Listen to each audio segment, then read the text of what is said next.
So imagine you have a goal in mind. You want to get to work in the morning. I used to ask my students a question like this, is like, what? Maybe they're going to write an essay. Why are you writing the essay? Why are you in class? Well, I'm in class because I need this class because it's part of my major. Well, why did you pick a major like that? Well, I'm interested in psychology. Well, why did you come to get a degree? Well, I think I need a degree to get a job. Well, why do you need a job? Well, I need a job to keep body and soul together, and maybe to be productive, and maybe to, establish a name for myself. And why do you want to do that? Well, because, it's part and parcel of living properly. And why do you want to live properly? And and how would you live if you lived properly? And at that point, people are usually unable to answer, because you can just push people with questions about why until they run out of explanations. But the point is that you're always doing whatever you're doing because what you're doing is nested in a sequence of goal-directed actions. And those can be more or less sophisticated. If you're not very sophisticated at all, the nesting might be like 2 structures deep. Maybe you're, you're bored and you want to go get drunk, and why? Well, because you don't want to be bored. And if someone pushes you a little farther than that, you hit them. And, you don't want to delve into it. But if you're sophisticated, you have a pretty good hierarchy of answers. So you might say, well, why do you want to be a productive and generous citizen? And like I said, people usually bottom out there, but you could say, well, that's part of reciprocal altruism, and if I'm productive and generous, then that'll encourage other people to be productive and generous, and if we're all productive and generous together, then there'll be more for everyone, and we'll all get along better, and we'll get along for a longer period of time, and that'll make us all more stable, and that'll make our societies better. And then you might say, well, why is that relevant? You might say, well, because the alternative to that is something like a descent into something approximating hell, and so that's part of a reflection of the divine order and the eternal battle between good and evil. And then you could push it farther than that, and you could say, well, are you going to be on the side of the redemptive hero, or are you going to be on the side of the eternal adversary? Like, you can keep digging down farther and farther, and the farther down you dig, the more you get down into what you might describe as the implicit religious substrate. And it's very much useful to know that and to make as much of that conscious as possible. So now imagine that you've come to this talk tonight because you've decided to aim up. And maybe you haven't formulated that precisely explicitly, but something is driving you in this direction. And then you come to the talk and you find out that I'm talking about something that isn't what you expected, and it doesn't seem to be moving you along on your pathway forward to that end. What's going to happen is you're going to be disappointed. And you might be anxious too. You're going to be disappointed because disappointment signals that you're experiencing something that's not relevant to the goal that you are attempting to pursue, and that might in fact be interfering with it. That's what negative emotion does. And maybe if you're disappointed in what I say, that also makes you anxious because you assumed that you would come here and I would say something relevant, because you assumed that you knew who I was, and then it turned out that I didn't, and then you don't know who I am, and then you don't know what you're doing here, and then you get anxious. And the reason you get anxious is because that's what anxiety is for. It tells you when the pathway to your goal has been disrupted, so multiple pathways have now emerged. So imagine you're driving your car to work and it quits. And what happens is you get anxious. And the reason you get anxious is because, well, you were beetling along quite nicely in your world, and everything was reduced to like a unidimensional simplicity. You weren't in a car as an object, you were in a thing that took you to where you wanted to go, and it was just doing what it was supposed to be doing, tracking you along the pathway to your goal. And then it fails and you're off on the side of the road, and you get anxious because how the hell are you going to get to work? And what if you don't get to work? And is your boss not going to be very happy with you? And maybe this is the 3rd mistake you've made this week. And what if you get fired? And weren't you an idiot for buying this car? Maybe you shouldn't have a car at all. Maybe you should have walked to work. And maybe you should take a bicycle because after all, that would save the planet. And, and maybe now you have to take your car to a mechanic, but the last time you went to the mechanic, you got ripped off because you're too stupid about vehicles to manage one, and you're kind of stupid about technology in general, and aren't you stupid? And maybe you're too stupid, and isn't your wife going to?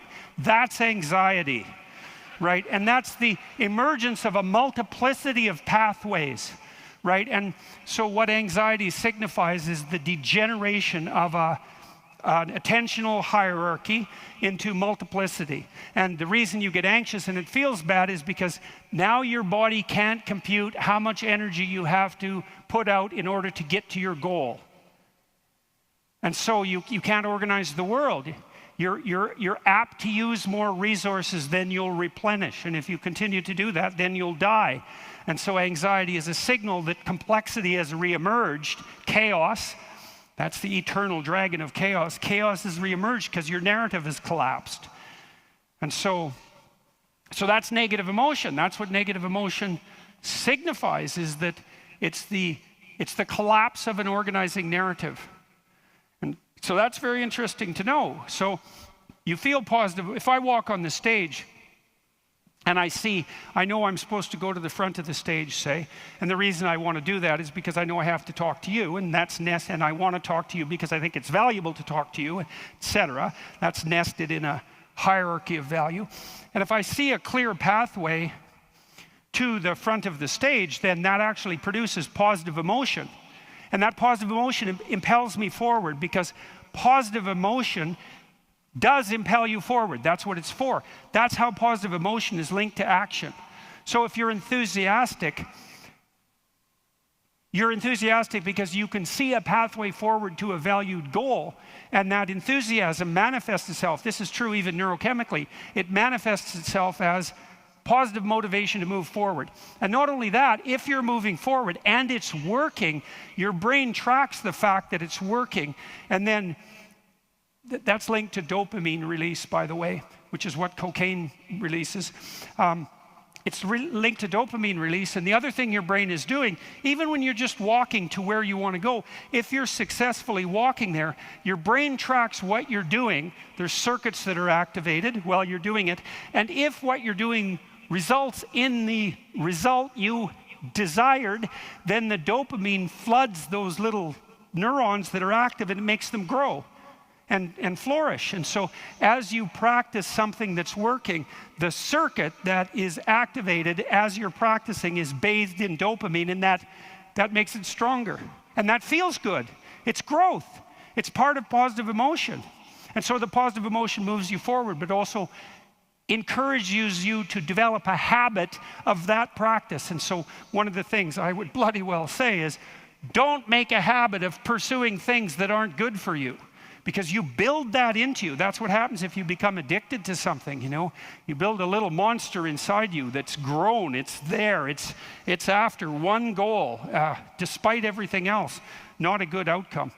So now positive emotion also signals the fact that it's also an energy conservation observation. So as I move forward towards my goal, with each step I take, it's going to take less energy to get to the goal. And so that means that positive emotion signifies, what would you say? It signifies the increasing efficiency of your action as you move towards a goal. So negative emotion signifies the fact that things have got too complex for you to manage, and positive emotion signifies that you're approaching your goal and that there's less demand on energy output with every step forward. And so that's emotion. And that's pretty much worth knowing. And then what happens when you're watching a movie is you infer the goal of the protagonist, or the villain for that matter. You infer the goal of the character that's being portrayed on the screen. You adopt that goal as your own. Then you play out the emotions in your own body, which mimics the structure what would you call it? The character that's being portrayed on the screen, and you live that all out inside you. And that's also how you understand other people, right? You don't listen to someone and then figure out what they're saying and then infer what they're thinking. That isn't how it works. What you do is you listen to someone till you figure out what they're up to. As soon as you figure out what they're up to, you can adopt that frame of reference. As soon as you adopt that frame of reference, you have the same emotions. And that's what makes you united. And so that's so interesting. And so then you think, look, there's 5,000 people in here. If there were 5,000 chimpanzees, you guys would be tearing each other into shreds because no one would be able to know what anyone else was up to. But because all of you are here paying attention to the same thing in the same way, you have virtually identical emotional states, and that means instantly your behavior is rendered predictable to one another. And there's no difference between that and peace. They're the same thing. And so what that means is that one of the predicates of a civil, productive, and peaceful society is that everyone inhabits the same narrative. And you might say, well, we don't need the same narrative. It's like, yes, we do, because if we inhabit a different narrative, then we're running emotionally in different directions, and we will not understand each other, and we will run into conflict, and that conflict can become deadly at the drop of a hat. And so it's a precondition for a civil society that everyone is united in the same narrative. And then that begs the question, right? What is the narrative insofar as we're unified? And another question, which is, what should the narrative be? Right? Now, the postmodernists figured out that we looked at the world through a story, but they said their mantra is they became skeptical of meta-narratives, which are uniting narratives. And that's all well and good to be skeptical about meta-narratives, but you run into the problem of internal disunion, because if you don't have a uniting narrative, then you're divided against yourself, and you run into the problem of social disunity, because if we're not looking at the same thing for the same reason, then we can't get along. And those are big problems. Now, the way the postmodernists glided over that immense cataclysmic problem was to offer the proposition that the narrative that unites us is just one of power and oppression, right? And that the fundamental motivation that guides, first of all, even your internal organization, your own internal tyranny, you're oppressing your id or your natural self. And then if you establish a relationship with someone like a marriage, well, that's just a manifestation of patriarchal oppression. And if you organize a business relationship, it's a relationship of mutual exploitation, and so far and so on, all the way up the political hierarchy, all the way back into the past. A more dismal view of human existence couldn't possibly be formulated. And I always think about it as a kind of implicit confession. It's like, so you think the world's all run by power, do you? Okay, I know what game you're playing and attempting to justify, and it's completely bloody preposterous, because first of all, if you tyrannize yourself, you're going to be one miserable creature. Plus, you're going to rebel constantly, as you already know. I'm sure all of you have tried at one time or another in your life to force yourself to do something with a whip, so to speak, and what you instantly find is that you're so condemned to be free that you'll even resist your own tyranny, right? Try telling yourself to do something and see if you do it. I'm going to go to the gym. That's New Year's. I'm going to the gym 3 times a week, 2 hours a day. It's like, no, you're not. You're going to last like 3 days. And then you're going to find an excuse. The rebellious part of you is going to find an excuse, then you're not going to do it. And it's a bloody mystery, isn't it? Because you'd think you could tell yourself what to do. Because otherwise, who are you? You're the part that told yourself what to do, but you don't listen, so what the hell's that part? That's you, that's for sure. So you can't even tyrannize yourself with any efficiency. And then if you're married, men, you're married, try tyrannizing your wife. And see how well that works. And like, it might work for 10 minutes, but she's not as big as you, but she's a lot sneakier. And you have to wake up with her tomorrow morning. And so even if you do win the fight, which you won't, she's going to bloody well take it out on you the next day, and no wonder. And so you're bound in that relationship by the necessity of continual iterative interactions, right? And they have to be moderately peaceful, or you're going to tear each other into shreds. And if it's constant conflict, you're both going to just exhaust yourself and die. So how the hell is that going to work? So it has to be at least mutually reinforcing. And maybe if you really got it together well, you could interact with each other in a way that improved your interactions across time. And maybe you're wise enough so that if you were on that track, the way you would experience that in the moment would be as exactly the kind of relationship you'd want to have with someone. And that would be something like the spirit of play and romantic love. And that would be the manifestation of an instinct that orients you across time properly in a relationship in the moment. And that's such a wonderful thing to know, right? That instinct for play and romantic love might be the voice of the wisest instinct you have, the deepest orientation to meaning that you have. You know, because there's nothing more delightful in a marriage or in a family, if you have children, than to be able to engage in something like voluntary play. And you know, if you could have the world set up the way you would want it to, if you had any sense, wouldn't it be something if mostly what you did was something akin to play? And that's equivalent. Christ in the gospel says, know that unless you become like a little child, you'll never enter the kingdom of heaven. And what does that mean? It means to rediscover that intense immersion in life and that capacity for play that characterized us all as children that we can't maintain because we have to mature, but that we could rediscover as adults if we were sufficiently wise and careful. And so, and then, you know, if you have friends, it's like, well, you tyrannize your friends? Well, then you don't have friends. You're just a bully with henchmen. And as soon as you stumble, they're going to stab you in the back because you surrounded yourself with craven psychopaths. They're just going to wait for the moment to take you out. That's not a friendship, obviously. And if you're running a business, and those of you who've run businesses who have a clue know this is true, it's like, what happens if you rip off your customers?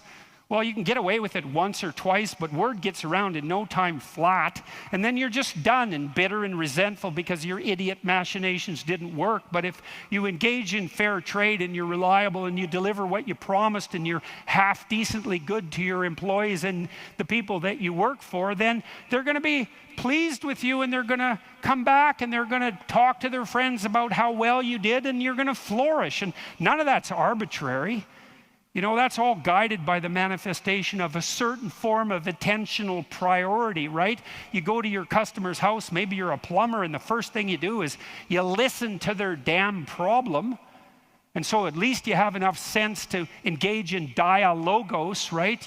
You actually want to hear what the problem is, and then you actually want to solve it. And if you do that with some diligence, they're going to be pleased with you because they don't want sewage all over the rug. And so your interests are aligned, and if you offer what you promise, then you're going to evoke positive emotion in them and quell their anxiety, and that's exactly the service that you're offering. And so that means you're acting out the proper story. You're productive and generous and honest, and there's nothing arbitrary about that as a ethos that unites you internally and that also makes it possible for you to exist in a peaceful and productive society.